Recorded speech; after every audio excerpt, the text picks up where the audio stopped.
Geuke jirani yako, mwambie Bwana amekukumbuka. Mwambie tena Bwana amekukumbuka. Hajawahi kukusahau. Mwanzo 30 na mstari wa 22. Mwanzo 30 na mstari wa 22. Maandiko yanasema Mungu akamkumbuka Raheli. Hebu naomba turudie pale, weka jina lako.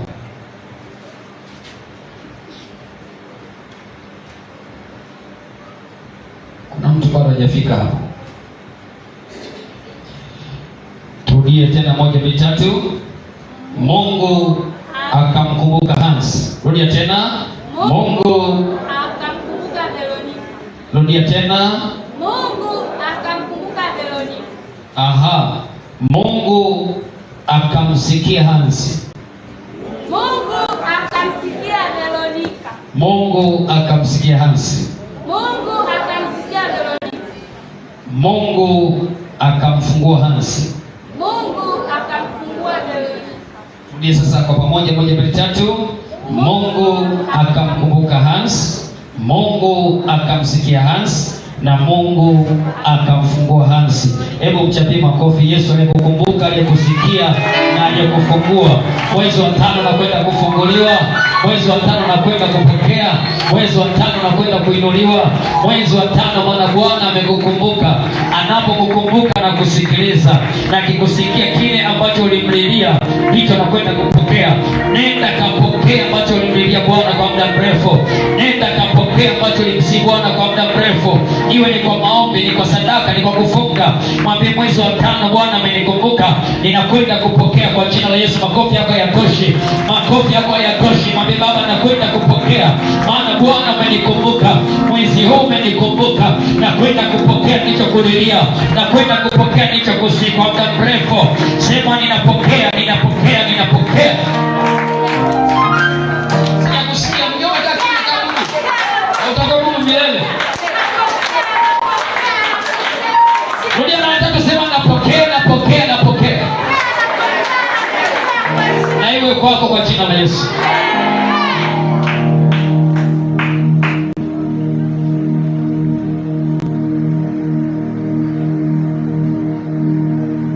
Ukiambiwa nenda kajichove, nenda kajichove, tena maswali mengi. Ukiambiwa rudia, rudia, tena maswali mengi. Umekuja kanisani fanya nini? Hapa ni amri moja tu ile mbele yako. Sema amen. Amen. Sema amen. Amen. Sema amen. Amen. Haleluya. Haleluya. Kwa ni mwezi wetu wa kukumbukwa na Bwana. Sema amina. Sema amina, mbingu zikusikie. Nasema sema amina, mbingu zikusikie. Ya kwamba ni mwezi wako wa kukumbuka na Bwana, na Bwana amekukumbuka. Sema amina, mbingu zikusikie.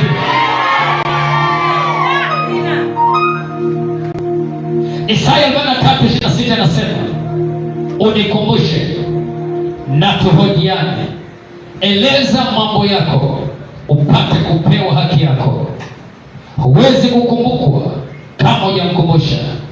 Biblia inasema wana wa Israeli wakalia na kilio chao kikafika juu kwa Mungu kwa sababu ya maumivu na mateso ambayo Wamisri waliwatesa. Biblia inasema Mungu akakumbuka agano.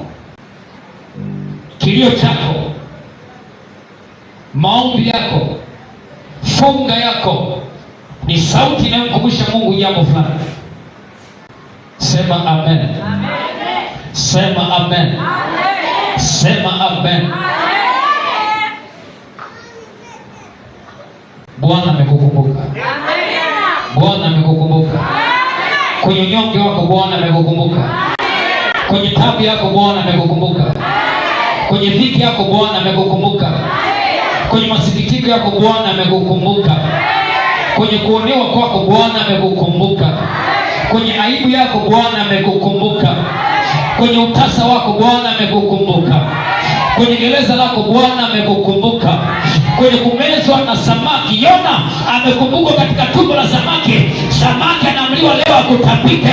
Kilichokumeza kinatapika maisha yako. Aliyekumeza na kutapika, maana Bwana amekukumbuka. Bwana anapokukumbuka atasema na maadui zako waliokushikilia, atasema na maadui zako waliokumiliki. Nasema Bwana akikukumbuka waliokushikilia kwa muda mrefu, nasema ni saa ya wao kukuachilia, ni saa ya wao kukuachilia, maana Bwana amekukumbuka. Sema amina, mbingu zisikie. Sema amina, malaika wasikie. Sema amina, Baba wa mbinguni akusikie. Nasema sema amina, Yesu akusikie. Sema amina, Roho Mtakatifu akusikie.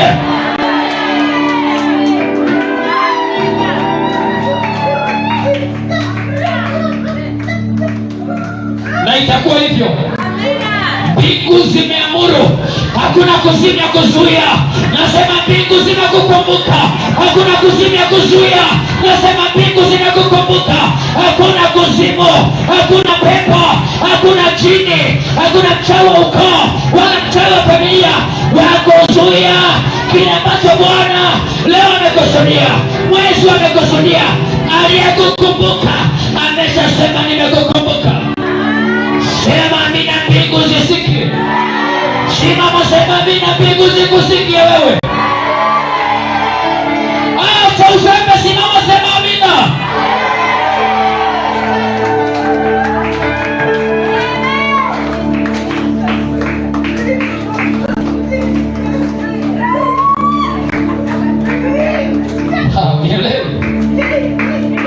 Mbingu ziko hapa. Kwa aliye tayari kuamini kupokea, nasema mbingu ziko hapa. Bwana amekukumbuka. Ni neno limetoka kwa Bwana, si kwa mwanadamu. Ni neno amenipa Bwana, si mwanadamu wala si kwa akili zangu. Aliyeniambia ninamwamini ya kwamba itakuwa. Aliyesema niseme nanyi naamini ya kwamba itakuwa. Mwenye kupokea napokea sasa, mwenye kuamini naamini sasa, na iwe kwake kama Bwana alivyosema.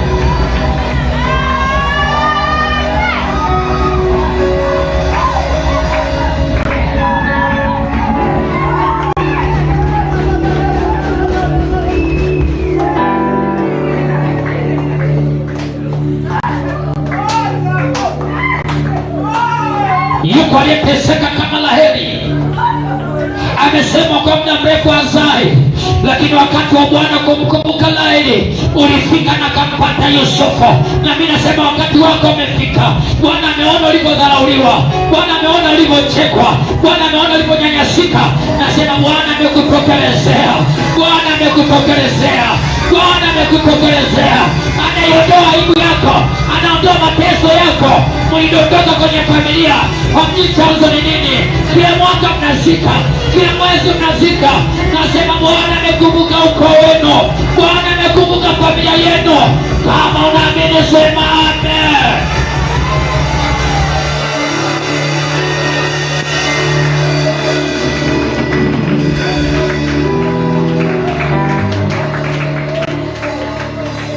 Yatosha kuzika, yatosha kwa magonjwa.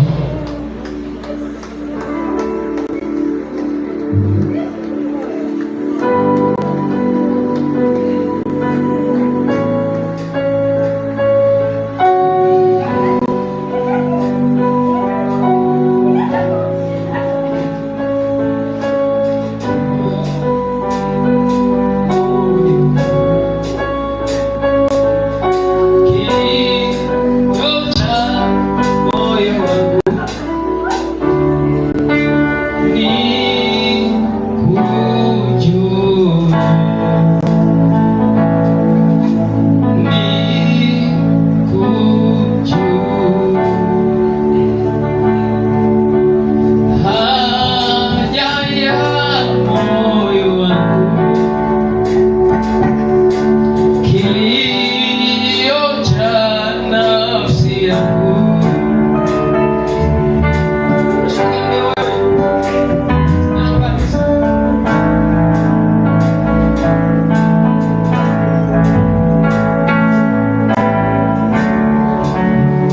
kali.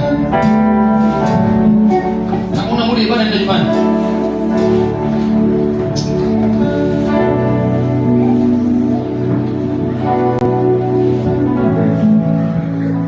Bwana asifiwe.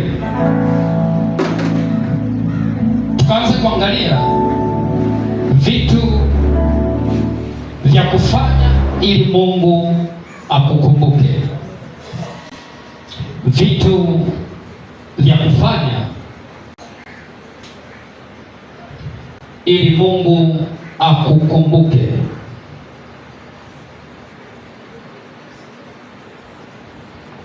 Vitu vya kufanya ili Mungu akukumbuke. Jambo la kwanza tukasema ni kwa mtu kufanya haki mbele za Mungu.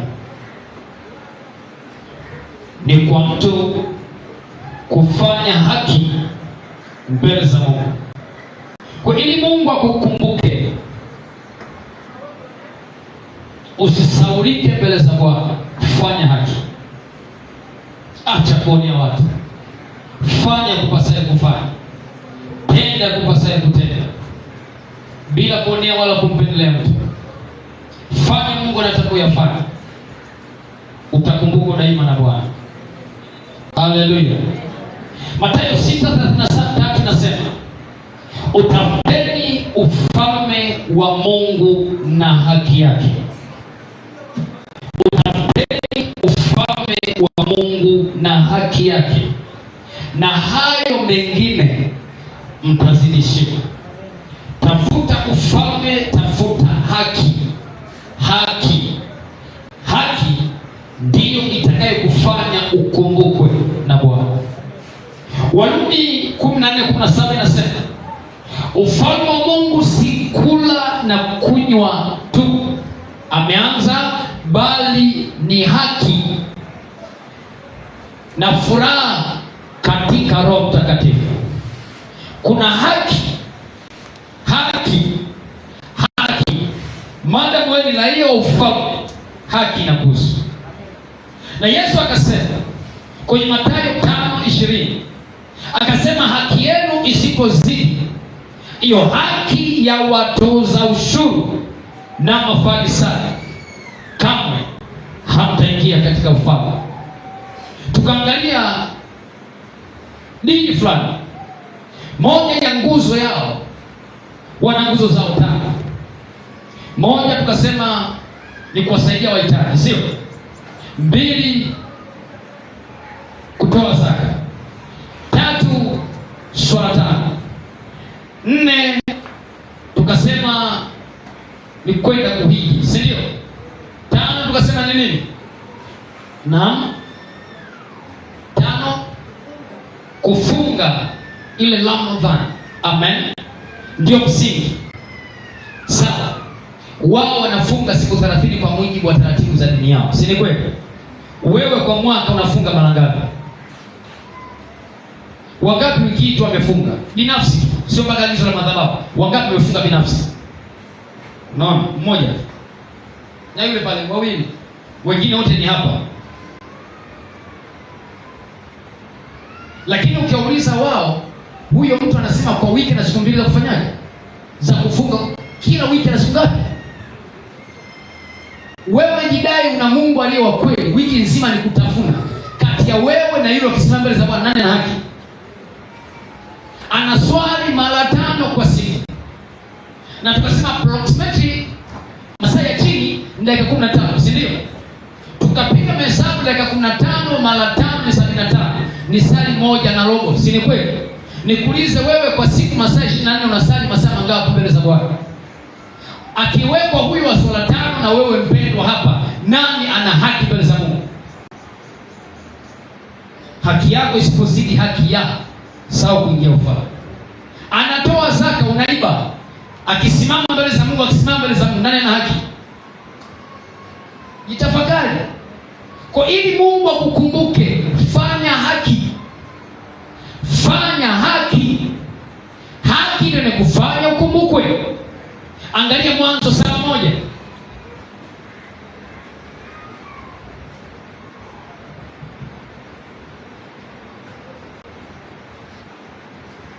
Acheni maisha rahisi. Naishaambia acheni kujihurumia. Kanisenga sahau. Kimaliza ibada. Wala ambao kuja mkesha na moto nani? Na neno nini? Mwanzo 7:1. Bwana akamwambia Nuhu, ingia wewe na jamaa yako yote katika safina, kwa maana nimekuona wewe u mwenye haki mbele zangu katika kizazi hiki. Nimekuona wewe u mwenye haki. Sasa angalia, kwa sababu ya haki yake gharika ilipokuja, Mwanzo 8:1, na Mungu akamkumbuka Nuhu. Tumeelewana hapo? Haki ambayo alihesabiwa na Mungu mbele zake ndiyo hiyo iliyomfanya Mungu akamwokoa nani? Anasema na Mungu akamkumbuka Nuhu na kila kilicho hai na wanyama wote waliokuwa pamoja naye katika safina. Mungu akavumisha upepo juu ya nchi, maji yakapungua. Kwa sababu ya nini? Haki. Haki. Haki. Jiulize mwenyewe ndani yako, ni mwenye haki mbele za Mungu? Si sawa kuuliza jirani yako, wewe mwenyewe unajikagua, ni mwenye haki? Nafanya haki? Ni kweli nastahili kukumbukwa na Bwana kweli?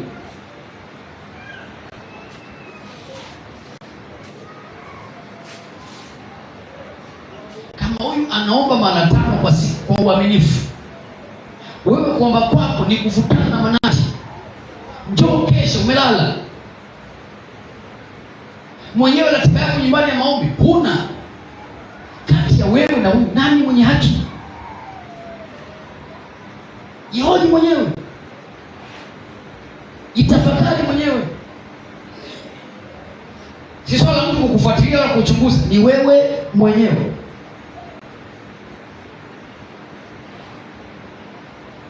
Ndio maana shida, kwa nini mataifa wanafanikiwa au sisi walokole sasa wenye Mungu ni down? Kwa nini? Kanuni ya Mungu haiangalii mpendwa au sio mpendwa. Kanuni kama 1+1 jibu lake ni 2, haijalishi ni mpagani, haijalishi ni mlokole. 1+1 jibu lake ni ngapi? Ni 2. Kama kanuni ya kubarikiwa ni sehemu ya 10, anatoa sehemu ya 10. Kwa nini Mungu asibariki? Kwake Mungu hakuna upendeleo, ati si ndio? Hakuna upendeleo. Na Mungu alimwambia Musa, akamwambia sehemu kama usipowasamehe watu wa makosa yao, nifute mimi kwenye kitabu chako. Akamwambia no, utaratibu wako hivyo Musa. Aliyenitenda dhambi ndiye nitakayemfuta kwenye kitabu changu cha uzima. Utaratibu wako hivyo, yani wewe hujafanya dhambi, jina lako lifute kwa sababu unamwonea huruma baba yako, mke wako, watoto wako. Akasema hapana, aliyenikosea ndiye nitakayemfuta. Kwa hiyo swala kusema mimi nikufute wewe badala yao haiwezekani. Ikabidi hata kumbembeleza awasamehe. Sasa Bwana posifu. Kwa hiyo kanuni ya Mungu inasimama. Amen. Amen. Fanya haki, Bwana kukumbuke kwa jina la Yesu. Zaburi 112 mstari wa 6. Zaburi 112 mstari wa 6. Tuanzie mstari wa 5 pale anasema, heri atendaye fadhili na kukopesha. Heri atendaye fadhili na kukopesha, atengenezaye mambo yake kwa haki. Atengenezaye mambo yake kwa haki. Kwa maana hataondoshwa kamwe, mwenye haki atakumbukwa milele. Sasa unataka usisauliwe, fanya haki. Mwenye haki huwa asaulikaje? Anakumbukwa milele na Bwana. Sema amina, mbingu zimusikie basi. Jambo la pili, ili uweze kukumbukwa na Bwana, unachopaswa kufanya, jambo la pili,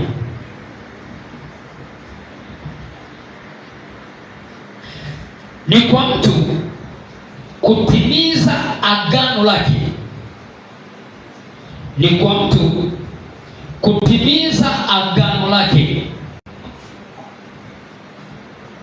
alilopatana. Ni kwa mtu kutimiza agano alilopatana au kukubaliana na Mungu.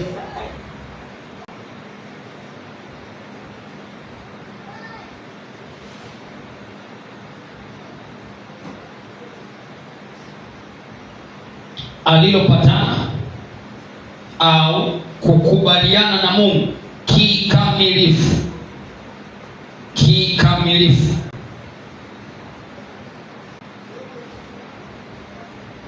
Na kumkumbusha Mungu.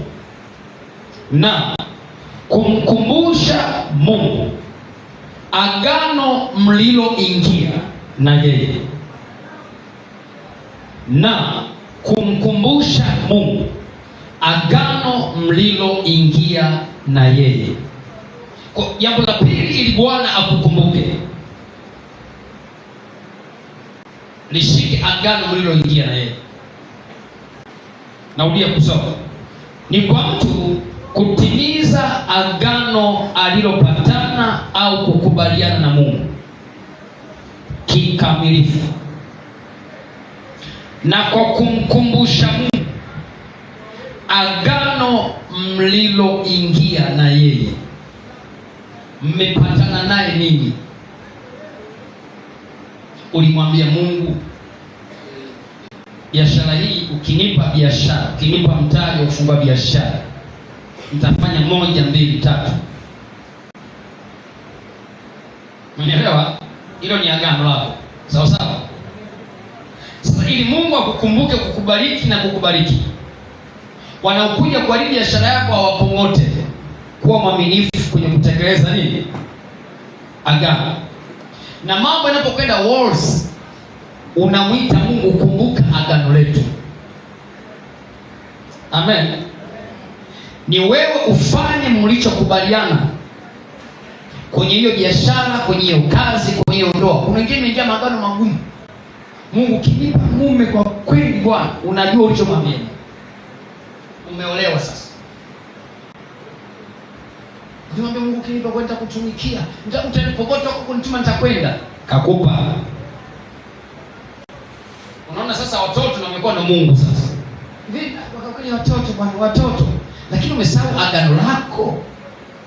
Agano unalikumbuka? Sasa ukishasahau agano kwenda kinyume na mlivyopatana, Mungu anakusahau. Naomba angalia Ibrania. Nataka niamshe nia yako. Kuna watu mliingia maagano na Mungu umesahau. Au kuna mambo yasogei, mambo yaendi. Rudi kwenye mlichokubaliana. Ni wewe mwambie Mungu, ukinipa, ukinilinda, ukinitunza, ukinipa nguo na chakula niwe, Bwana, kile utakachonipa nitakupa sehemu ya 10. Yakobo, wewe umekwenda kwa Labani, Mungu kakubariki. Mungu kahakikisha kila Labani anachotaka kukupitisha, Mungu anakifanyaje? Anakirejesha. Afu nakwambia rudi tulipokubaliana, tulipoagana. Unakwenda Shekemu. Kuna watu walioingia kwenye madhabahu, kawabariki, amafanikisha, wameondoka. Lakini agano lako aliko huko ulikwenda, agano lako ligana wapi? Sio neno chokesema. Miaka karibia 3 imepita. Wiki iliyopita mtu ananitafuta. Baba, naomba tu. Mwingine nimesaidia jana. Natubu baba, nimekosa. Naomba tu nisamee. Maisha yangu yamerudi nyuma. Sijamjibu message. Agano lako lingine na Mungu wapi?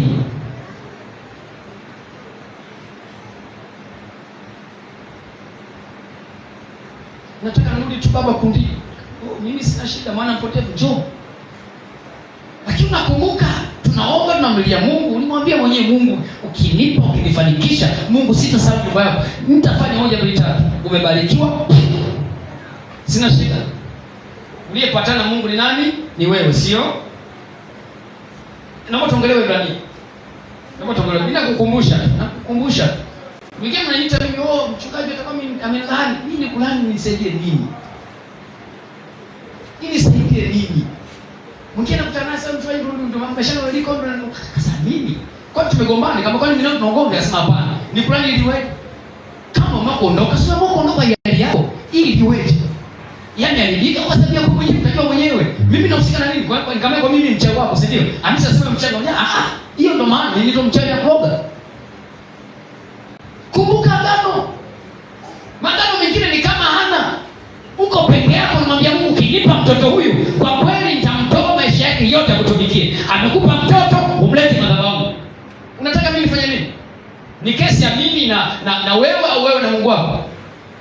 Kwa wakati tunamuomba Mungu wako mimi nilikuwepo. Ambaye hajatimiza ni mimi au ni wewe? Sasa mimi nahusika na nini sasa? Mimi nahusika na nini? Wapendo. Tunaenda huruma basi jamani. Waebrania nasemaje baba? Sura ya 9. Mstari wa 9. Ambao ndio mfano wa wakati huu na huko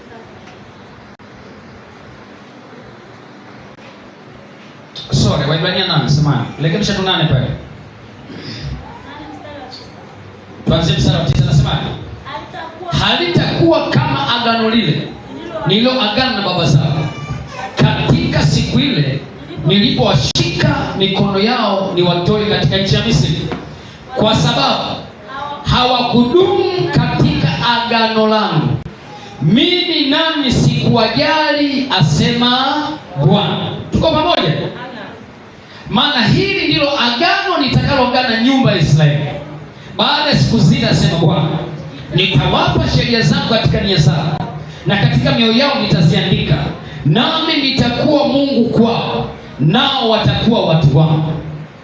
Kwa sababu hawakunijali, hawakulishika lile agano tulilokubaliana, na mimi sikuwajali, sikuwakumbuka. Mungu kukusahau ni kwa sababu wewe ulianza kumsahau. Ni kwa sababu ya wewe ulianza kuacha kulishika agano, akakusahau. Rudi kwenye agano lako. Rudi kwa mlichokubaliana naye. Wakati wa taabu una maneno mengi yanayokutoka. Mungu akishakufanikisha unasahau yote. Yaani Mungu ukinipa, Bwana ukinifanikisha, yaani Mungu nitamjengea mtumishi wako nyumba. Bwana ukinipa, Bwana nitasomesha mtoto wake. Bwana kakupa. Unapenda kukumbusha, ulisema utasomesha mtoto wangu. Kwani nilizai nikisomeshe wewe? Nitawasomesha mwenyewe. Ila wewe uliyemwambia Mungu kwamba nitasomesha watoto wake ni wewe na nani? Mimi sipo. Sio neno chokisema. Mnajua ambacho ulilalamika na ulichokiongea wewe mwenyewe mbele za Bwana. Alafu leo Mungu amefanya upande wake, wewe hujafanya upande wako. Afadhali mbona mambo ya sukei, mbona mambo ya kumbuka mlichokubaliana naye.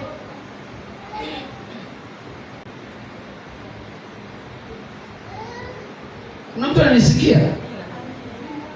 Mbona mimi zinakuwa ndogo? Kuna mtu ananisikia? Haya. Kutoka 2:23 na 24. Tutasoma 24 pale. Kutoka sura ya 2 sura 24.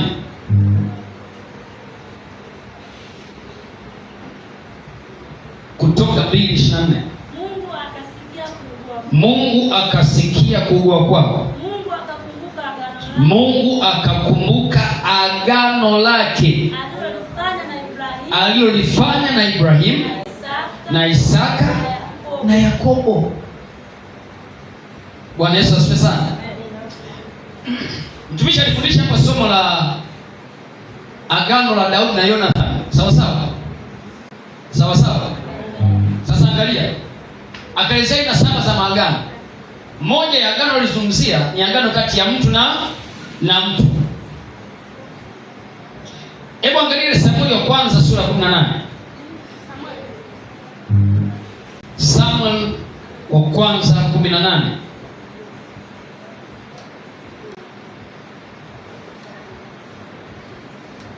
Anaanza kwa kusemaje pale? Ikawa Daudi alipokwisha kusema na Sauli, roho ya Yonathani ikaambatana na roho ya Daudi. Yonathani akampenda kama roho yake mwenyewe. 3, nao Yonathani na Daudi wakafanyaje? Wakaidiana. Hilo ndo agano. Wakapatana. Jamani, Bwana asifiwe. Bwana asifiwe. Sasa angalia, wakaidiana kwa kuwa alimpenda kama roho yake mwenyewe. Ndipo Yonathani akalivua joho lake alilokuwa amelivaa, akampa Daudi na mavazi yake, hata upanga wake pia na upinde wake na mshipi wake. Wamekubaliana. Bwana apewe sifa. Wakabadilishana vitu pale. Sasa Yonathani kafa. Walikuwa wanaagana na Daudi, lakini Yonathani ana watoto. Angalia kwenye Samuel wa pili.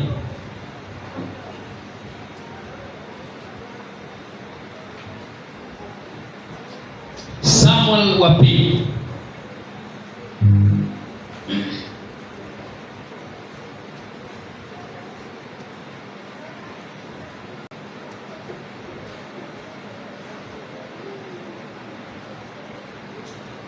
Sura ya 9 mstari wa kwanza. Samuel wa pili sura ya 9 mstari wa kwanza anasema, kisha Daudi akasema, je, amesalia mtu mmoja katika nyumba ya Sauli nipate kumtendea mema kwa ajili ya Yonathani? Palikuwa na mtumishi mmoja wa nyumba ya Sauli, jina lake Siba. Basi wakamuita aende kwa Daudi, na mfalme akamuuliza, wewe ndiwe Siba? Naye akasema, mimi mtumwa wako ndiye. Mfalme akasema, je, hakuna hata sasa mtu yoyote wa nyumba ya Sauli nipate kumtendea mema ya Mungu? Siba akamwambia mfalme, Yonathani naye anaye mwana. Nani huyu jamani? Ambaye Yonathani walikuwa wameidiana na nani? Na Daudi. Yonathani anaye mwana hata sasa, aliye na kilema cha mguu. Mfalme akamwambia, yuko wapi? Siba akamwambia mfalme, tazama, yumo katika nyumba ya Makiri mwana wa nani? Wa Mieli, katika Lodebali. Basi mfalme Daudi akatuma watu, akamwondoa katika nyumba ya Makiri mwana wa Amieli katika Lodebali. Basi Mefiboshethi mwana wa Yonathani mwana wa Sauli akaenda kwa Daudi, akaangua kifudifudi, akasujudu.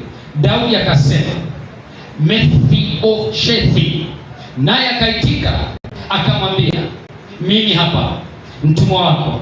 Daudi akamwambia, usiogope, maana bila shaka nitakutendea mema kwa ajili ya Yonathani baba yako, nami nitakurudishia mashamba yote ya Sauli baba yako, nawe utakula chakula mezani pangu daima.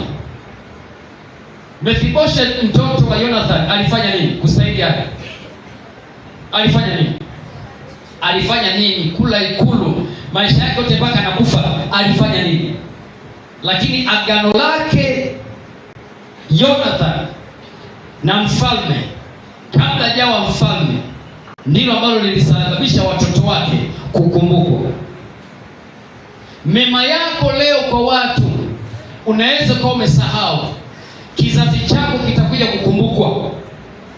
Narudia tena, wema wako kwa mtu leo, wema wanasemaga hauozaji, kitakuja kikumbukwe na kizazi chako baada ya kuondoka. Bwana Yesu asifiwe. Bwana asifiwe. Niliwaambia Ijumaa 2014 wakati niko form 6 pale Airway, nimeenda kujiendeleza nipe kidogo, nilikuwa na maisha yangu. Amen. Wale wanatoka nyumbani. Sasa najua maisha ya wanafunzi kidogo, mambo hela ina changamoto. Amen. Lakini vile ambavyo nilikuwa naweza kufanya, nilikuwa nafanya kwao. Amina. Tumemaliza shule, kila mtu akaendelea na mambo yake. Wengine wakaenda chuo, mimi nikaendelea na maisha yangu. Baadaye mimi nikaingia chuo cha Biblia. Wiki iliyopita nashika kwenye message wa upande wa WhatsApp, message inaingia, habari mtumishi, tulishapotezana tangu 2014. Sasa hivi miaka mingapi? Akasema, mtumishi, na ukumbuka wema wako ulikuwa unatufanyia. Ulikuwa na roho njema sana. Anasema hivi, niko Kigoma nafanya kazi kwenye kampuni fulani. Fulani anafanya kazi hivi HR, ni manager siko kwenye kampuni gani? Ngoja mtumie nambari. Bwana bosi, tunakumbuka. Niko sasa huyo ndugu. Akasema naye ngambia pasas. Ya mtumishi. Kama na. Akasema alo mtumishi. Na muamala unasoma sasa hivi hapo. Tunakumbuka wakati tunasoma uliotufanyia. Mimi nilishasahau. Amen. Waswahili wanasema tena wema nenda. Usisubiri nini? Wewe mtendee tambo nenda zako, usisubiri na kulishia. Kesho kiona kwenye kona bwana, tambo nisaidie 1,100,000 hapo. Wewe unaenda milioni. Bwana sina kwa kweli. Yaani bwana umekata simu, unajisesha mwenyewe. Yaani ndio mbaya kweli. Mimi nisaidia na mmoja 1,000,000 ndio nishakusaidia. Akaoni msaidie ile urudisha badala. Kimbilia iko hivi. Wewe msaidia sana, mnapotenda wema msitarajie kufanyaje? Kulipwa. Unapokopesha usitazamie kurejeshewa. Kopesha, samehe, sawa. Akirudisha sawa, sikurudisha endelea na maisha. Sio mpaka unapelekana polisi na mdai, muone wapi mpeni kuacha mambo yako hayo. Bwana asifiwe. Bwana asifiwe. Sasa unafikiri wakija kujua kina Joshua, wakina Sala ni watoto wa Hansi Mbarikiwa. Mbona kwa nini Mbarikiwa tangu niko shule? Mtoto nani? Wa Hansi. Yule mchuma. Baba yenu bwana. Lakini wao wamestahili nini?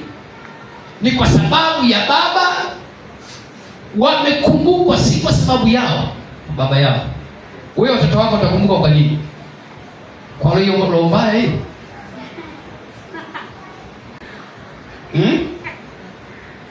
Kwa hiyo uchoyo.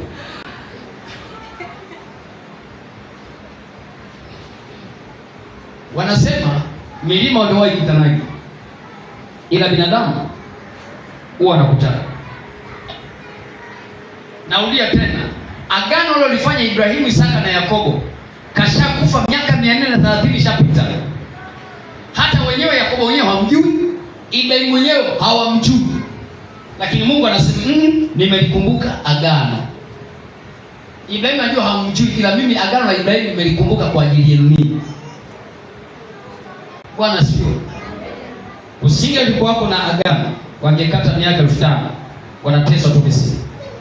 Bwana Yesu asifiwe. Ezekiel 16:60. Ezekiel 16:60.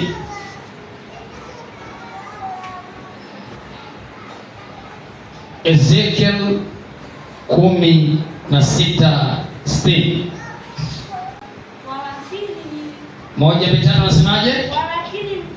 Walakini nitalikumbuka agano langu nililolifanya pamoja na wewe katika siku za ujana wako, nami nitaweka imara agano la milele pamoja nawe. Jamani, Bwana hapo sifa. Mungu asahau. Nitalikumbuka agano tulilopatana nawe wakati wa ujana wako. Kwenye ujana wako uliropoka nini kwenye ndoto? Mwingine anasema ni kuropoka. Umesahau. Mungu anasema okay. Yeye tukubaliana kwenye ujana. Mimi nayakumbuka bado. Na nitayafanya imara tuliyokubaliana kwenye ujana wako. Nikamwambia familia fulani kuna maombi nao jana. Kaambia kila ambacho nakubaliana na Mungu wako najua unanifuatia saizi hapa. Ili kwamba usije ukala mikwaji baadaye, andika. Unaelewa Andika kwenye diary yako. Ili wewe unakumbuka mara kwa mara kufanyaje? Sababu wanadamu wanasema maombi kusahau. Si ni kwetu maombi kusahau kweli? Sijui sana. Ila wahenga wanasema binadamu tumeombiwa kusahau.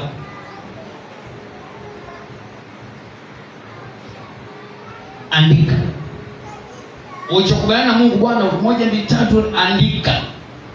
Andika. Mungu amesema leo langu na mimi ujanani sitalisahau, nitalikumbuka. Kwa hiyo ya pili ili Bwana akukumbuke. hakikisha kile mlichokubaliana naye unafanyaje? Unafanya.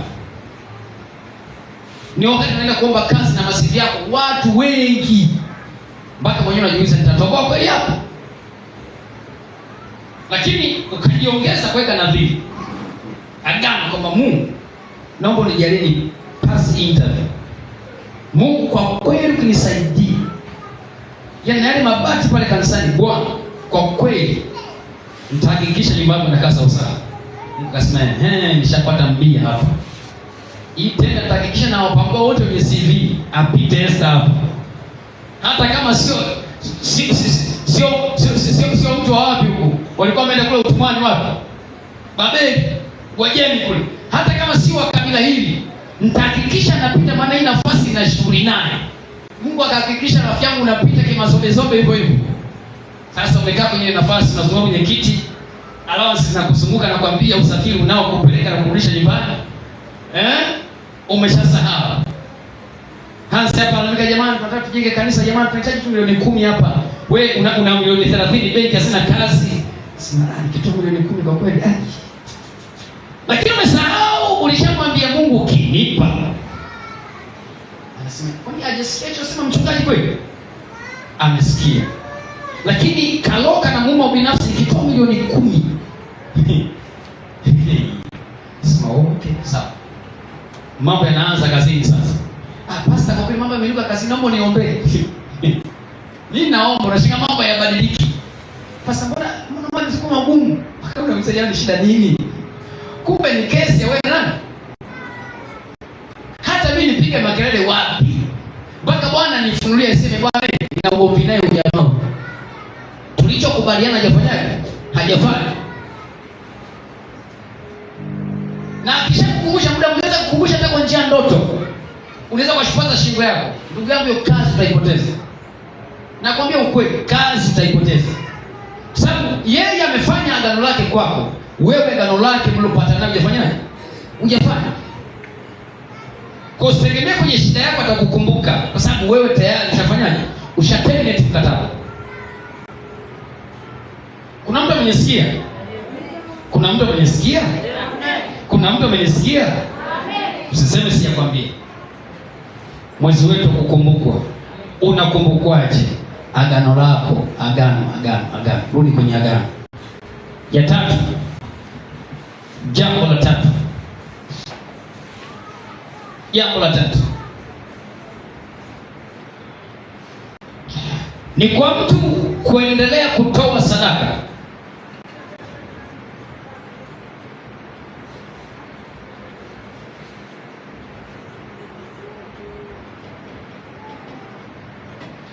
Ni kwa mtu kuendelea kutoa sadaka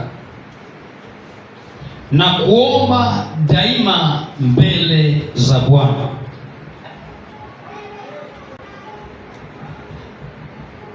Ni kwa mtu kuendelea kutoa sadaka na kuomba daima mbele za Bwana.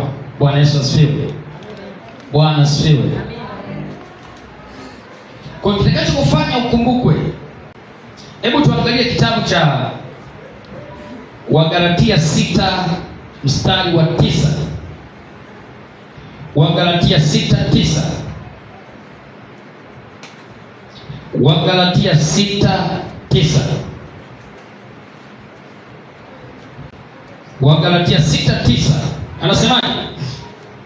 Tena tusichoke katika kutenda mema, maana tutavuna kwa wakati wake tusipozimia roho. Kwa hiyo kwa kadri tupatavyo nafasi na tuwatendee watu wote mema, na hasa jamaa waaminio, ili Bwana kukumbuke. Usiache kutenda mema kwa watu, kwa wajane, kwa wahitaji, kwa maskini. Usiache kutenda nini? Mema. Kadri ulivyopata nafasi, tenda mema. Bwana asifiwe. Ninaomba hii wiki kama una jambo lako, ninaona kuna mizigo imeletwa jana hapo. Kama ulisahau kusema kila mwisho wa mwezi unakuwa unapeka yatima kule. Na mizigo tayari iko ndani hapo. Nyumbani hapo open room. Kimpendeza Bwana basi wiki ijayo nipeleke Jumatatu. Amen. Kunaomba wiki hii iwe ni ya mwisho, wewe ambaye ushajiandaa mwezi huu, mimi nipeleke mizigo. Na mizigo iko ndani, iko tayari, kuna watu wameshaleta hapo. Tena endelea kutenda nini? Tumeshaamua kujipatanisha na kile kituo, basi kadri tunavyopata nafasi. Amen. Kama umeshika mwezi huu basi jipange mwezi ujao. Haleluya. Tenda wema. Wema huo tulienda pamoja nao, wanaelewa. Na wao wanatumiaga zile clip, wana record. Wanatuombea wale watoto. Mungu awakumbuke pale na maandiko juu. Ni so amazing. Kwa hiyo ulinyosha mkono kufanya. Wanapotuombea kuna baraka yako hivyo kwa sababu nao umeshiriki. Kwa hiyo Mungu kuna wakati utapitia wakati mgumu. Mungu anakumbuka ule utoaji wako. Anakumbuka zile nguo zako. Anakumbuka ile sukari yako, ile kilo moja yako ya unga anaikumbuka. Wewe unaona ni ndogo tu, lakini ndio ilitoka kwenye uwezo wako. Mungu ataikumbuka. Amen. Amen. Amen. Bwana asifiwe. Bwana asifiwe. Usichoke kutenda mema. Kitakacho kufanya Mungu akukumbuke ni ule wema wako, matendo mema, sadaka unazotoa na ukiambatanisha na maombi yako. Zaburi 41. Wewe kwa na mkono mfupi hivyo hivyo.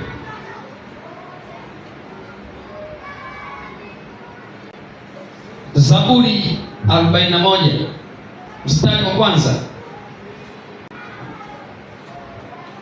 Je, waweza wewe kumvua mamba kwa ndoana?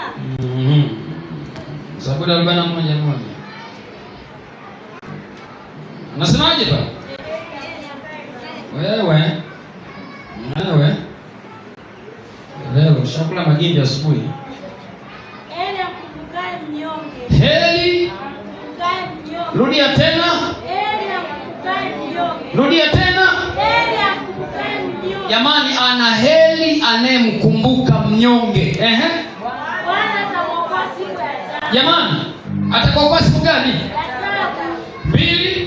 Bwana atamlinda na kumhifadhi hai. Bwana atamlinda na kumhifadhi. Naye atafanikiwa katika nchi, wala usimtie katika hali ya wamtakiao adui zake. Bwana atamtegemeza alipo mgonjwa kitandani, katika ugonjwa wake umemtandika. Bwana apewe sifa. Jamani, Bwana asifiwe. Heri anayemkumbuka mnyonge. Kwenye taabu yako Mungu atafanyaje? Atakuokoa. Wewe una nini kinachofanya Mungu akukumbuke wewe? Chongo tu. Wewe unajua tangu tumeanza kutangaza hii, wewe jiulize. Tangu tumeanza kutangaza kwa watoto yatima, jiulize umefanya nini kwa watoto yatima? Jiulize tu mwenyewe.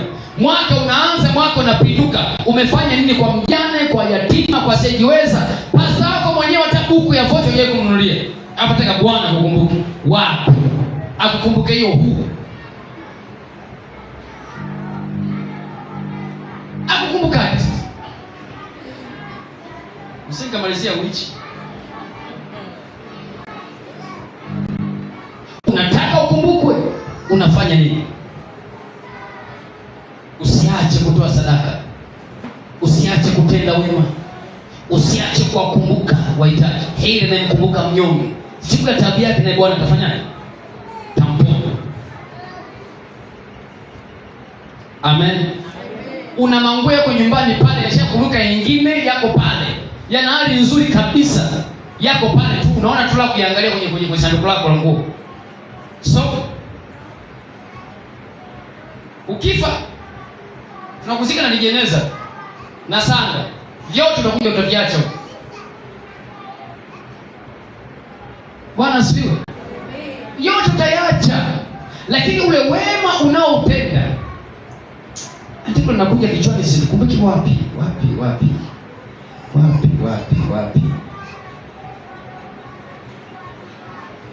Hebu ufunuo.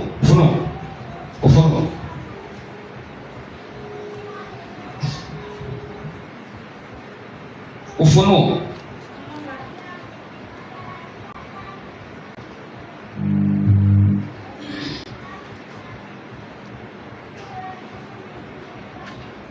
Ufunuo 21, I think so. Ufunuo 21.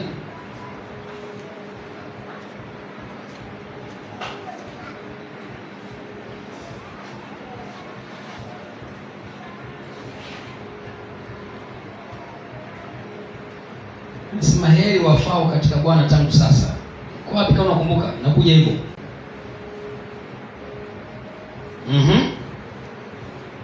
Au na nyindo wale. Zimejaa movie kichwani. Hizo ndio wao usahau. Hizo ndio wao usahau. Ya ukipata niambie.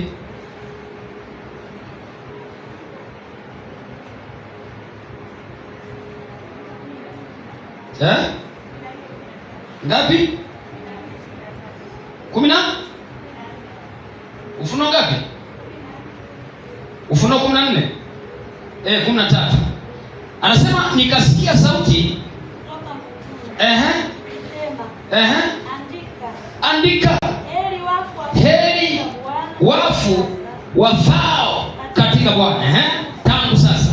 Naam, asema Roho, wapate kupumzika baada ya taabu zao, kwa kuwa matendo yao yafuatana nao.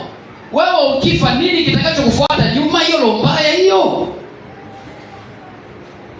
Huo ukatili wako huo. Eti nini kitakachokufuata nyuma baada ya kufa? Anasema matendo yao yafuatana nao. Hebu angalia kitabu cha Matendo ya Mitume. Watu ambao matendo yao waliongea. Matendo ya Mitume sura ya 9 mstari wa 36.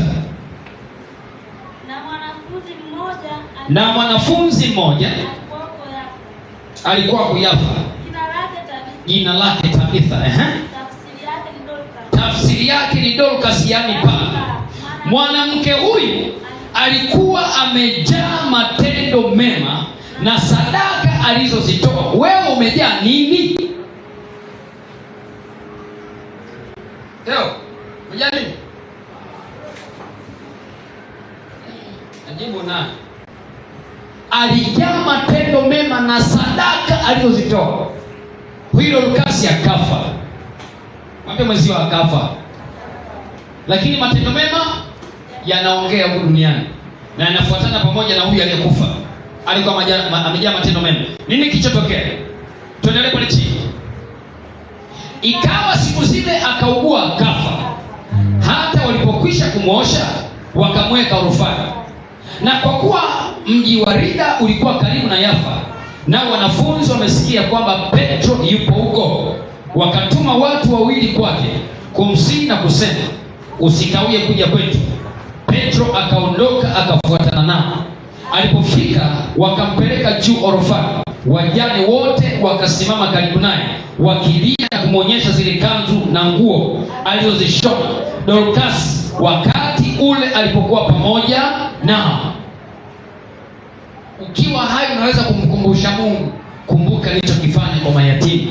Kumbuka Mungu nilichokifanya kwa mjane yule. Umekufa, kuna watu watamkumbusha Mungu aliyofanya kwao. Hao walimkumbusha Mungu kila ambacho Dorcas alikifanya alipokuwa hai. Mungu alishindwa kujizuia. Petro akamwambia tokeni. Akamwomba Mungu, Mungu angalia matendo ya mtu. Angalia wake zako. Biblia inasema Mungu ni mume wa nani? Manake Petro alimwambia Mungu, angalia wake zako wanavyolia kwa ajili ya huyo alikuwa na wafadhili wake zako. Akasema ise, aliongoja irudisha uhai wake. Ndio sasa alifufuka, si ndio? Alirudisha uhai wake. Kilichokumbuka ni nini? Matendo yake mema. Wewe nini kitakachokumbuka biashara yako isife? Kitakachokumbuka biashara yako ifufuke tena. Upandishwe na mshahara na cheo kule kazini. Nini kitakachofanya ukumbukwe? Unafanya nini sasa hivi? Mhubiri 12 akasema, jamani, mkumbuke muumba wako siku za ujana kabla zijaja siku mbaya. ambazo utakuwa una furaha nazo. Siku mbaya zinakuja, lakini wakati wa ujana ulifanya nini? Ambayo wakati wa taabu Bwana atakumbuka uliyofanya juzi. Unafanya nini? Ila sasa hivi kwa sababu unakula na kunywa umesahau. Elewa hiki kitu. Wakati wa kufanikiwa kwako ufurahi. Wakati wa mabaya fikiri. Mungu amelifanya hili moja kwenda sambamba na la pili. Aliyekufanya ufurahi ni Mungu, na atakayekufanya ulie pia ni nani? Aliyekusababisha ukapata ni Mungu, na atakaye kuondolea ulichokipata ni nani? Kuna wakati wa kukusanya na wakati wa kufanyaje? Wa kutawanya uliovikusanya. Wakati utakuja hata 100 utakuwa nayo. Uliweka akiba gani wakati unazo? Msijiwekee hazina wapi? Duniani, ambapo nondo na wevi wanaharibu. Jiwekeni hazina zenu wapi? Weka hazina, saidia mayatima, wajane, usijiweza, fanya kazi ya Mungu. Utakumbuka siku yako. Ila sasa unaona ubaili. Sasa unaona ubaili kufanya. Sawa. Usitegemee utakuwa nazo kila siku. Mungu ametusaidia. Kuna kila jambo kuna wakati, na kwa kila majira chini ya mbingu. Kuna wakati wa kuzaliwa na wakati wa kufa. Unataka utaki, wakati wa kufa upo. Kuna wakati wa kucheka na wakati wa kufanyaje? Wakati wa kucheka cheka. Kuna wakati wa kulia utakuja. Wakati wa kulia ukija usimuuliza Mungu kwa nini umeruhusu hivi? Ndio wakati umefika kulia. Kuna mtu amenisikia? Kuna mtu amenisikia? Kuna mtu amenisikia? Amina. Bwana asifiwe. Amina. Matendo 10 mstari wa kwanza hadi mstari wa 5. Palikuwa na mtu mmoja Kaisaria, jina lake Kornelio, akida wa kikosi kilichoitwa Kiitalia, mtu mtaua, mchaji wa Mungu, yeye na nyumba yake yote. Naye alikuwa akiwapa watu sadaka nyingi na kumwomba Mungu daima. Akaona katika maono waziwazi kama saa 9 ya mchana malaika wa Mungu akimjia na kumwambia Kornelio. Akamtazama sana, akaogopa, akasema, kuna nini Bwana? Akamwambia, sala zako na sadaka zako zimefika juu. Na kwa nini? Ukumbusho mbele za nani jamani? Mbele za nani? Mbele za Mungu. Bwana asifiwe. 31 pale pale mstari wa 30-31 anasema, Kornelio akasema, siku ya 3 zilizopita, siku 3 zilizopita, katika saa hii, yaani saa 9, nilikuwa nikisali nyumbani mwangu, nikamwona mtu amesimama mbele yangu mwenye nguo zing'arazo. Akasema, Kornelio, kuomba kwako kumesikiwa, na sadaka zako sio kwa nguvu basi, na sadaka zako zinakumbukwa, sio zinakumbukwa mbele za nani? Jamani, Mungu asauji. Jamani, amen. Mungu afanyaje? Asahau. Bwana asifiwe. 2014 umekaribia wakati wa mtihani. Kumbuka kwa ni Januari mwisho. Nadhani ilikuwa ni mtihani wa tausa wa kanda Dar es Salaam. Na ili uingie lazima umeshamaliza ada iliyobakia. Nilikuwa nayo kama 315, sina ada. Bwana asifiwe. Kwa hiyo sina ile kuponya kuingilia.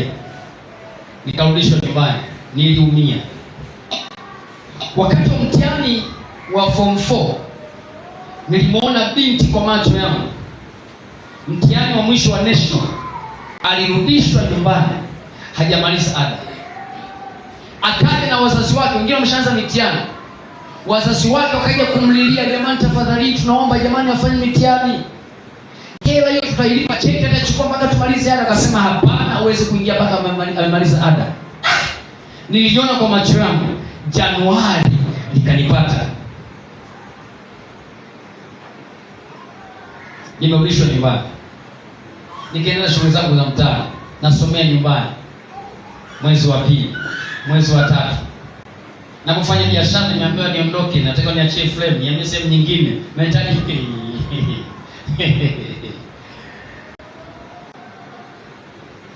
nimerudi nyumbani siku moja. Nimekaa hivi. Namwambia Mungu, kwani nimekosa nini? Naomba uniambie kama kuna mahali nimekosa, niambie nitubu. Nikasikia sauti niambia ndani yangu, iliwapasa kumwomba Mungu siku zote, msikate tamaa. Aya. Nikajua hapa tayari msitoke kulalamika. Nikaanza kuomba tu toba. Mungu nisamehe kwa kulalamika. Nikaa nimelala. Usiku kwenye salani, sisahau. Yaani mtu ameniamsha hivi, nimeamka. Nikaambiwa simama, nasikia sauti, nikasimama. Nilijiona nimechukuliwa mkono wangu huu, kwa sababu kuna kufanya kwa hiari yako hivi, si ndio? Lakini kuna ile unanyanyuliwa mkono kabisa, unaona kabisa hii sio nguvu yangu mimi. Yaani kama kuna mtu mwingine anachukua hivi, nikachukuliwa mkono shwa, nikaweka kichwani pangu hapa hivi. Kinywa changu unaweza kuongea wewe. Bwana asifiwe. Kuna kinywa chako kutumia kuongea, unajua kama sio mimi naongea. Sio kama ile kupata kitu. Kuna mtu ananena katika Roho Mtakatifu, sio yeye. Tuko pamoja? Akaanza kuongea kwenye kinywa chako. Nasikiliza. Mkono uko hapa. Akasema nakumbuka yote uliyofanya kwangu. Kumbuka hapo tulikuwa tumehamishwa wakati na Abudu nilipokokea, tulikuwa na Abudu pale Kipawa. Tumehamishiwa Chanika kule. Kwa Mbiki, sio kwa Mbiki. Kanisa ndo chafu, yani poli.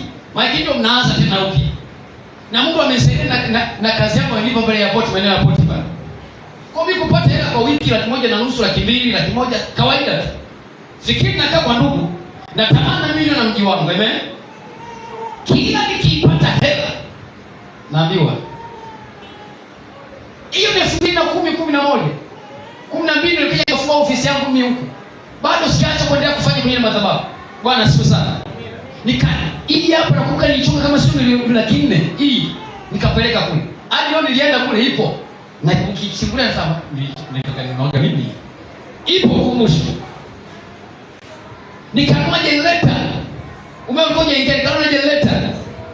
Vitambaa madhabahu nikanunua kama dola 4 nikapeleka. Nikanunua speaker ya kufunga juu nikapeleka. Lakini nikamwambia Mungu, mimi nitafanya ya kwangu. Siku moja niko naoga. Nimechukua bakuli langu ile najiweka maji chwani. Sauti inaniambia, yaani unakuja mfano. Punje moja ya mahindi inapowekwa chini ya ardhi, ikimea, unapata punje ngapi kwenye punje moja? Nikatafakari mwenyewe. Kuna mingine kama aticha mbona inazaa mawili. Amen. Kuna mingine inazaa matatu, si kweli? Nikatafakari, I say, ni punje nyingi sana. Hapo unajiuliza kwa nini? Yaani nikipata tu kwa mchungaji. Nikipata tu kamwambia kwa mchungaji. Nikipata tu nenda nabeba viroba vyangu Chanika. Sasa niko pale, nina uhaba nahitaji kama milioni 1. Mwezi wa 3 nenda. Mwezi wa 4 nataka niame kwa ile ofisi. Sina hela. Ndio hapo nilikwambia mbona na mimi naenda kucheza vikomba kama mwanamke. Walipoona upenda sio nimerejesha na mimi nipo mwanaume pale kisoli changu niko pale. Nyinyi Mungu yupo. Kwa nini Mungu aliruhusu yale? Ana sababu yake kwa nini aliruhusu. Msioni tu leo tunarukaruka hivi. Tunajua tulikotokea, Mungu alikotoa. Tunajua. Akaanza kuniambia yale yote niliyofanya. Nilinyamaza kimya. Mwezi wa 5 ibakia wiki moja kwenda kwenye NECTA. My friend. Milango ilikofungukia si leo. Mara kuna kitabu, mara kuna kingapi, mara kuna kingapi. Nimekwenda kulipa hadi nilipa siku kumbuka siku la kingapi. Siku la 400 siku la 400 sikumbuki sana. Mpaka leo kwa siku na sasa. Mbona ada yako imezidi? Ndio kwa nini ngapi? Hata sasa tunadaiwa. Bwana ndio la kitatu 315. Nikamwambia change ile bakia tafadhali. Akasema tugawane basi. Nikamwambia we. Simulikataza nifanye mtihani ule tugawane. Leta hela yangu iliyobaki. Miezi 3-4 siko shule. Wiki moja imebakia. Jumatatu kama kesho tunaenda kulipa ada. Wiki ijayo tunaanza mtihani.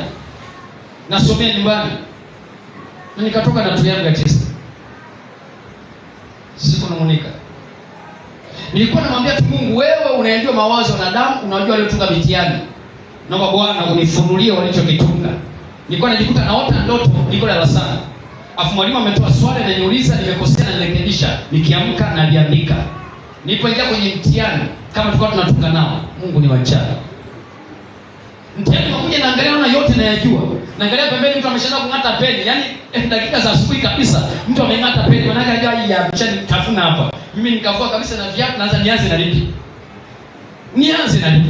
Yote nayajua. Achana na Mungu. Wanamsema kumtumia kama Mungu kuna faida kweli. Usiache kutenda hii ya tatu, usiache. Kuna wakati bado kwenye kona utakuwa sehemu ya kumkumbushia Mungu. Bwana asifiwe. Bwana asifiwe. Kwa mimi leo sishangai tu akiniletea suti, akiniletea kepu, sishangai. Mungu adhiakiwi, chochote apandacho mtu ndicho atakachokivuna.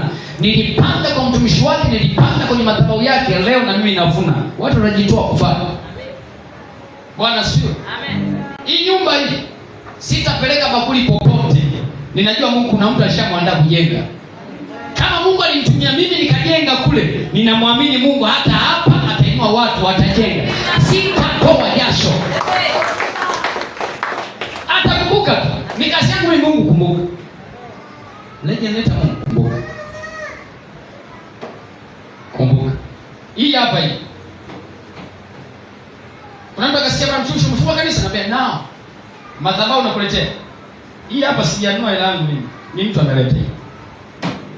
Kile nilichopeleka kule, Mungu ameleta hapa kwa mtu mwingine.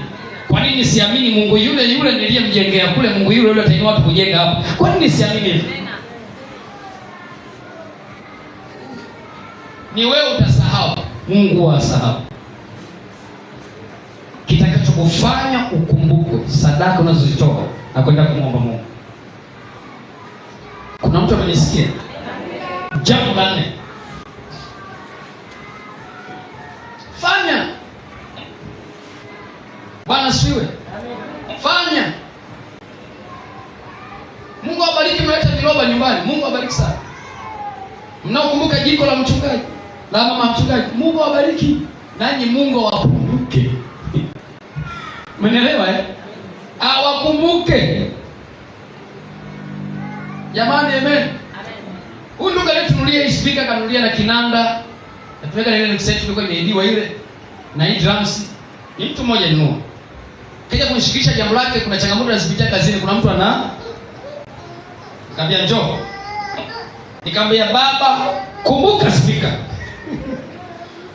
Kumbuka hicho kinanda baba, tunapokuimbia Bwana, ni yeye alinunua. Baba, kumbuka hizo drums zako gonga hapo, ni yeye alinunua. Nani anataka kumuondoa kwenye kazi ambayo kwa hiyo Mungu anakutumikia? Mungu sinyamaza. Nikamaliza. Sitaki maneno mengi mpaka nitoke jasho ya kazi gani. Kaambia nenda. Hebu kuleta ushuhuda, wiki haijapita. Jamani, Mungu anakumbuka. Tambo upo. Shauri lako. Nataka nende baadaye mwanangu unasoma. Amen. Jambo la 4 jamani. Jambo la 4. Jambo. Baba ya soda hiyo 5 ya soda haina shida. Ya 5, ya 4 sio. Ni kwa mtu kuendelea kumtumikia Mungu.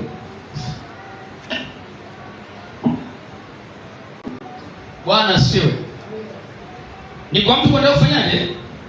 Kumtumikia Mungu kwa uaminifu. Tumika kwa uaminifu. Pana nafasi ya kumjengea Mungu madhabahu, jenga. Tumika.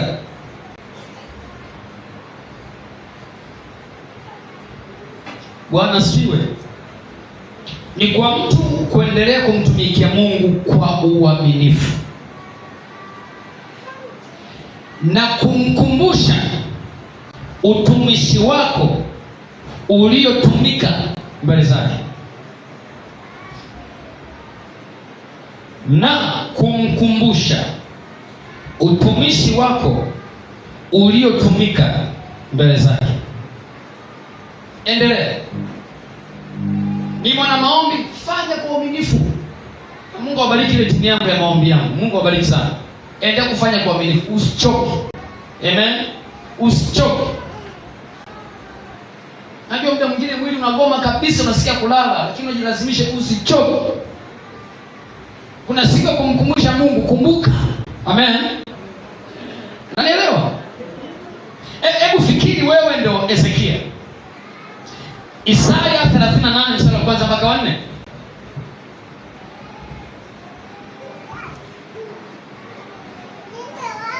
Isaya 38 mstari wa kwanza mpaka wa 4.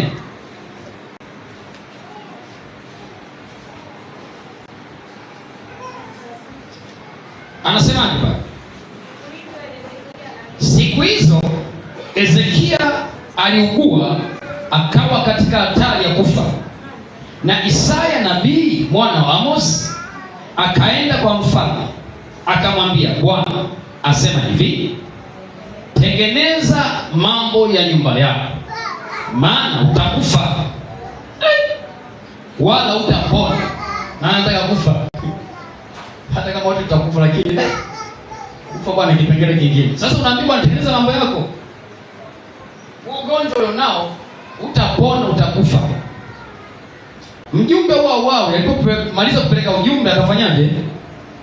Akaondoka zake, akamwacha bwana Ezekia na ugonjwa wake. Sasa huku nyuma Ezekia 2 anasemaje? Basi Ezekia akajigeuza, akaelekeza uso wake ukutani, akamwomba Bwana, akasema, Bwana, kumbuka haya. Upo? Kumbuka haya na kusihi. Wewe una nini cha kumkumbusha Mungu Bwana? Una nini cha kumkumbusha Bwana? Ulichokifanya, ulichomtumikia kipi? Anaambia kumbuka haya na kusihi. Kwamba nimekwenda mbele zako katika kweli na kwa moyo mkamilifu na kutenda yaliyo mema machoni pako. Hezekia akalia sana sana.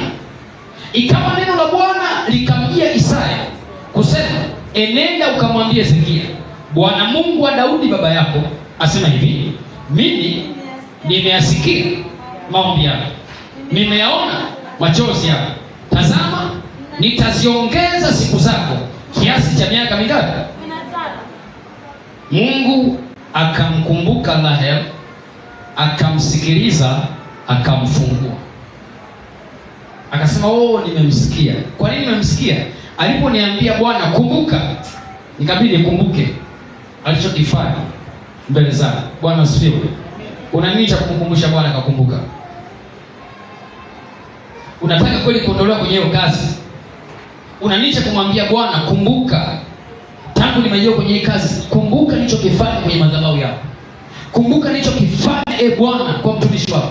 Kumbuka. Una nini cha kumwambia Bwana? Mungu kweli atagairi. Mungu akasababisha jambo mpaka usiondolewe kazi. Nini utakachomkumbusha Bwana? Kipi? Kipi? Kipi?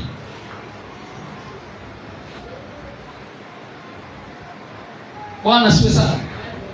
Bwana asifiwe. Mama moja alikuja hapo yuko Mbeya. Tumefuatana online. Wakati tumeibiwa vyombo alitoa milioni 3.5 peke yake. Na mweka kwenye mabaa. Amen. Akawa ametoa sadaka kwa ajili ya ibada, kujenga madhabahu mahali fulani. Bwana asifiwe. Mume wake akajua. Mume wake akajokoka pale. Ilikuwa ni ugomvi mzito. Akaambia hiyo fedha mnaopeleka huko mnawatajirisha wachungaji. Ingawa wachungaji mnaonenepesha na vitabu.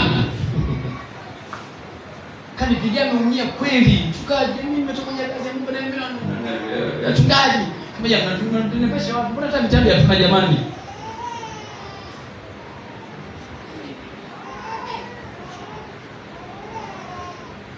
Mbona tunenepa kama vitabu hatuna jamani, mtunepesha wapi?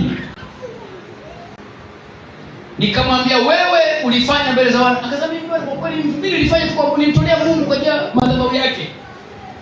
Lakini akaanza kunena maneno magumu.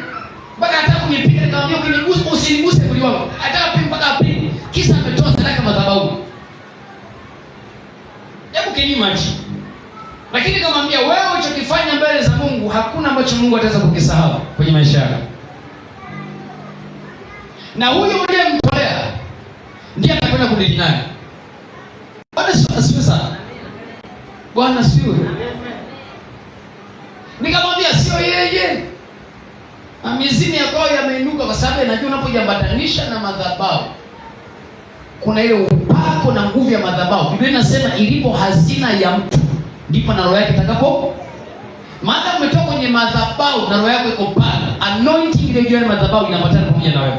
Yanajua. Nikamwambia sio yeye. Kuna vitu vimeshaamka huko ndani, vipambane ili usifanye. Bwana asifiwe sana. Akazila akasema watoto tutasomesha mwenyewe, usinihusishe kwa chochote. Mimi sikwambii. Lakini nazungumza nini? Kwamba unapopata nafasi ya kufanya, usiangalie pembeni nani anasema nini. Usiangalie nani anasema nini. Kwa sababu kesho atakayekumbukwa na kusauliwa ni nani? Ni wewe. Tumika mbele za Bwana. Utakuwa na sehemu ya kumkumbusha Mungu kwamba Mungu kumbuka. Na nyingine tutasababisha Bwana Mungu mkumbuke huyu. Maana amestahili kutendewa hivi, alikufanyia hivi. Usipokumbusha wewe sisi tutakumkumbusha. Ngoja nielewa. Angalia kitabu cha Luka sura 7.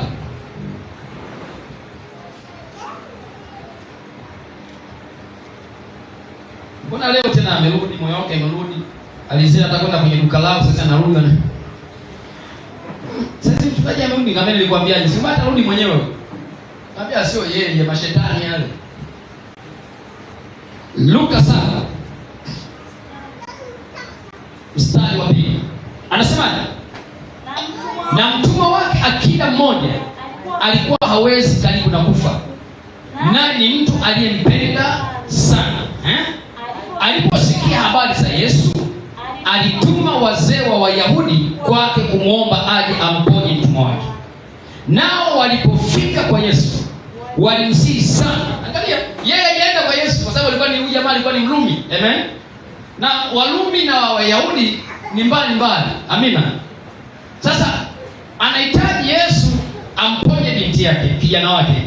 Lakini anajua nafasi ya kwenda kumuona Yesu ni mtihani. Ikabidi awatumie wazee wa kanisa ambao na yeye walipomshirikisha kwa habari ya kujenga madhabahu alitoa fedha yake. Bwana sio. Sema naombeni basi mkamwambie pastor, mtoto wangu anaumwa, naomba tu aje muombe, nampenda, si akafa nampenda. Ikabidi wakaenda kumwambia. Sikiliza vizuri. Nao walipofika kwa Yesu, walimsihi sana wakisema, amestahili huyu umtendee neno hili. Maana analipenda taifa letu, naye alitujengea sinagogi. Nini kitokea? Basi Yesu akaenda pamoja nao. Ilibidi Yesu ageuze msafara. Kwa nini? Jamaa, sadaka yake kumjengea Bwana madhabahu, kujenga hekalu. Yesu alifanyaje? Alikumbuka. Sasa amestahili kutendewa hivi, maana analipenda taifa letu. Ametujengea na kanisa. Amejenga na kanisa. Wanamkumbusha sasa Yesu. Akasema, mambo yakageuka pale. Jamani, Bwana asifiwe sana. Bwana asifiwe. Amen. Bwana atakukumbuka kwa kitu gani jamani, watu wa Mungu? Nitakwambia baadaye. Ambapo tunapaswa uweke alama. Ukumbukwe na wewe. Sema amen. Amen. Sema amen. Amen. Haleluya. Amen. Waebrania 9:10. Waebrania 9 mstari wa 10.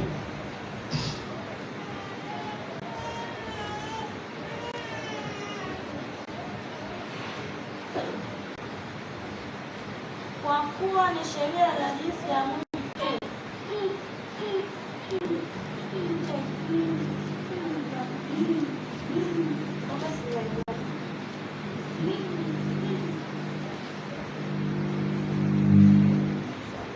Hiyo hapo. Mungu si dhalimu hata isahau kazi yenu.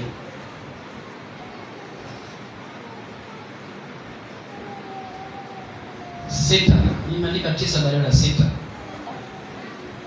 Point of correction lekisha hapo 6:10. Nasemaje? Maana Mungu si dhalimu. Ni Waebrania 6:10. Ikibisha toa. Maana Mungu si dhalimu hata aisahau kazi yenu na pendo lile mlilolidhihirisha kwa jina lake, kwa kuwa mmewahudumia watakatifu hata hivi sasa mngali mkiwahudumia. Mungu sio dhalimu hata isahau. Bwana asifiwe. Kile unachokifanya kwa watakatifu wake, kwa watumishi wake, Mungu amesema atafanyaje? Hata sahau. Sio dhalimu. Jamani, amen. Amen. Sasa ili Mungu akukumbuke, jambo la 4, ifanye kazi yake. Tumika. Ikitokea nafasi unashirikisha kwa habari ya madhabahu kujengwa, kanisa kujengwa, unapoweza kufanya, fanya. Hiyo itakuwa ni tipu yako kesho kutwa. Umebana kwenye kona kumkumbusha Bwana. Amen. Kwa ajili yako na inaonekana kwa ajili ya uzao wako. Huyu ndugu hakwenda kwa Yesu kwa ajili yake yeye kwa sababu alimjengea. Amen. Anasema Bwana, kuna mtumishi wangu anaumwa. Lakini aliyetenda wema ni yeye. Aliyemjengea Mungu madhabahu ni yeye. Lakini anaomba kwa ajili ya mtumishi wake. Unaweza ukafanya wewe mbele za Bwana. Kile unachokifanya mbele za Bwana ikawa ni sehemu ya kumkumbusha Mungu kwa wanaohusika na maisha yako. Aidha ni wazazi wako, ni ndugu zako. Kumwambia Mungu, naomba ukumbuke ndugu zako. Kumbuka nilichokifanya kwa ajili ya nyumba yako. Amen. Jamani, Bwana asifiwe. Bwana apewe sifa. Sadaka huwa haifi. Sadaka inaongea. Waebrania 11:4 inasema, kwa imani Habili alimtolea Mungu dhabihu iliyo bora kuliko Kaini. Hivyo Mungu akamshuhudia kwa sababu amempendeza. Ijapokuwa amekufa Habili, lakini sadaka yake ingali ikiongea. Sadaka inaongea kizazi na kizazi. Na Mungu ataenda kuikumbuka. Bwana Yesu asifiwe. Bwana apewe sifa. Bwana apewe sifa. Jambo la 5. Ni mwezi wa kukumbukwa. Ukumbukwaje? Na kwa hiyo mambo utakufanya ukumbukwe. Jambo la 5 ni kwa mtu kuendelea kuomba.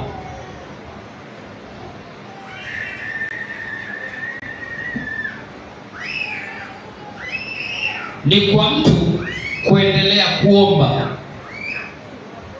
kufunga,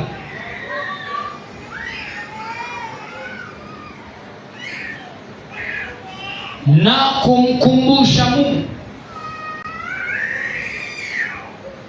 na kumkumbusha Mungu ahadi zake,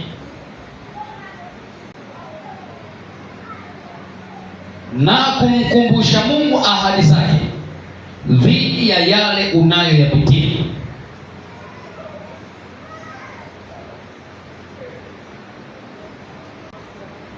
Bwana Yesu asifiwe. Kelele tafadhali.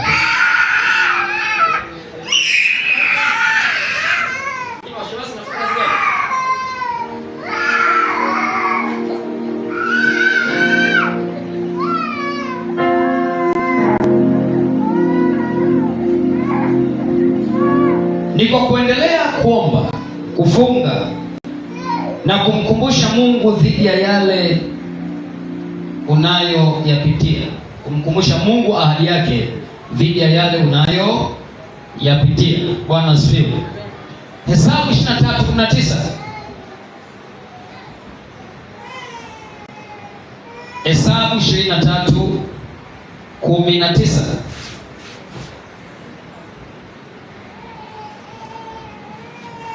Anasema Mungu si mtu hata aseme uongo.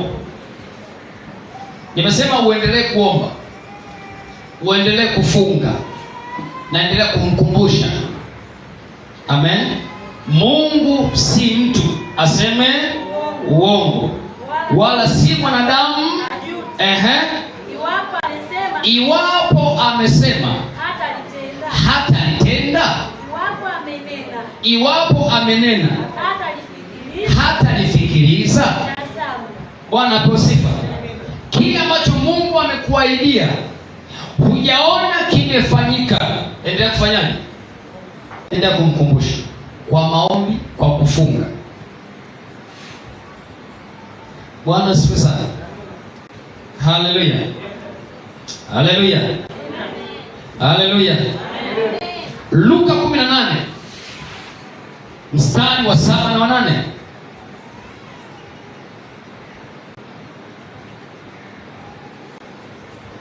Luka 18. Luka 18 mstari wa 7 na 8. Moja mitatu.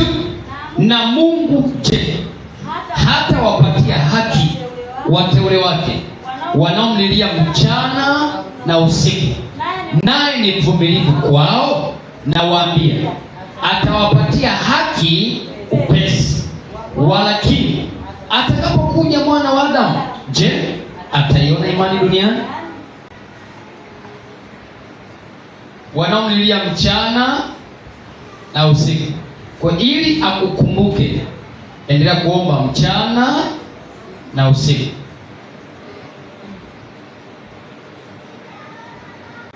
Ila umeomba leo, kesho hajafanya, Bwana anajua niliomba, anajua kabisa nilifunga siku 7,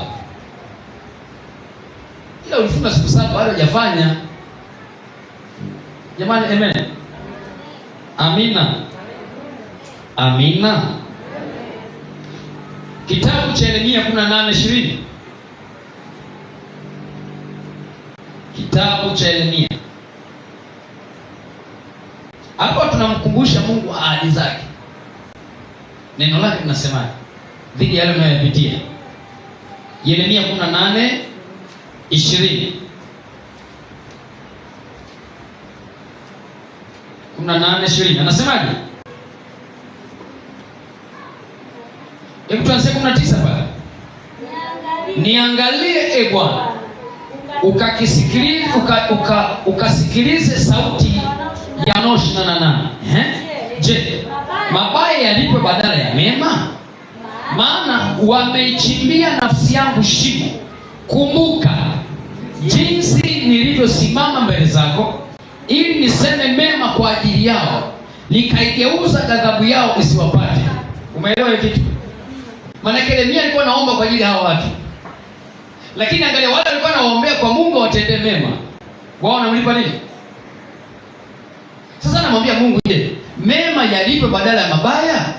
Wale nilioombea rehema kwako, uliokuwa una hasira dhidi yao watandike, nikamwambia Mungu, samehe, usiwapige. Hao wananichimbia shimo. Je, mema niliyoyafanya juu yao yalipwe kwa mabaya? Amemkumbuka. Kumbuka. Utamkumbusha Mungu nini? Endelea kuomba. Hapa Yeremia anafanyaje? Anaomba akimkumbusha Mungu. Kumbuka. Bwana Yesu asifiwe. Maombolezo 3:19. Ni mbele kidogo. Maombolezo 3:19.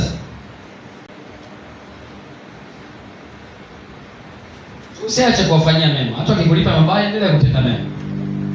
Amen. Kuna siku ya kukumbukwa. 3:19. Anasemaje? Kumbuka mateso yangu na msiba wangu, pakanga na nyongo, nafsi yangu ikali ikiyakumbuka haya, nayo imeinama ndani yangu.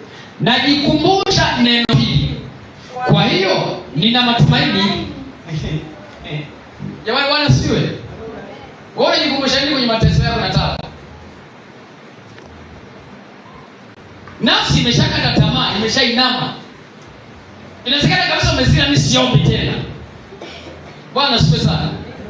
Lakini roho inasema Mungu alisema atakuacha. Lakini nafsi ishagiva. Lakini anasema najikumbusha kwa neno. Maombolezo 5 nasemaje? 5. Maombolezo 5 mstari wa kwanza. Bwana. Maombolezo 5:1 anasemaje? Bwana. Kumbuka yaliyotupata. Ukatazame na kuiona aibu yetu. Jamani, hapo namkumbusha Mungu wa maombi. Inaweza kuna mambo bado yamekaba wapi? Kwenye koo. Endelea kufanyaje? Kuomba.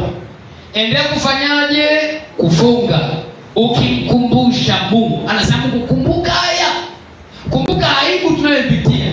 Wewe una jambo gani? Sasa unaweza mimi kufunga rafiki yangu mpaka mchungaji atangaze. Wewe mzee. Unajionea huruma. Kuna mambo mengi unayopitia, kumbushe Mungu. Jamani, Bwana asifiwe. Kwa ili Mungu akukumbuke, jambo la 5. Endelea kuomba, endelea kufunga huku ukimkumbusha.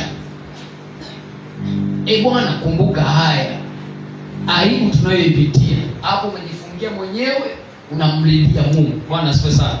Mungu hatakusahau. Isaya 43:26. Isaya 43:26. Ongea kwenye vyombo. Mimi ni zube. Isaya huyo mimi nimkumbushe Bwana. Wala simkumbushe. Isaya 43:26 anasemaje? Unikumbushe. Rudia tena. Unikumbushe. Mbona anasoma mmoja tafadhali? Mama hajafika mjio. Ananishuka na fungua. Fungua ufike. 43:26.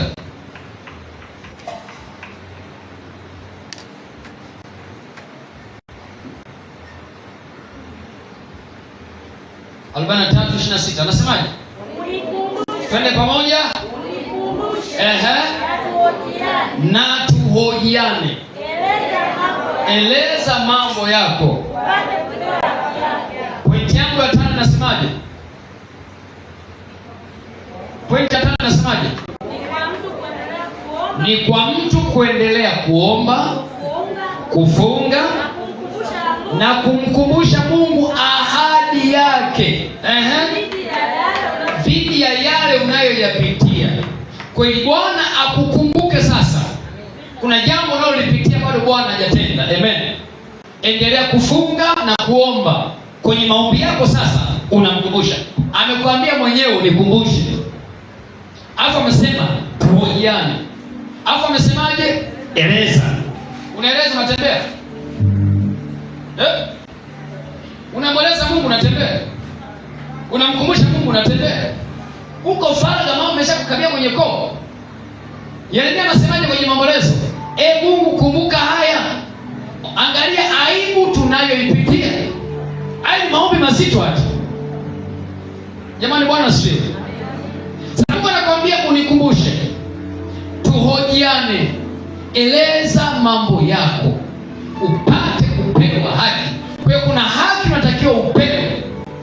Kama ya Raheli ya kuwa na mtoto, lakini mtoto huna. Unaenda kumkumbusha Bwana mpaka amekupa mtoto.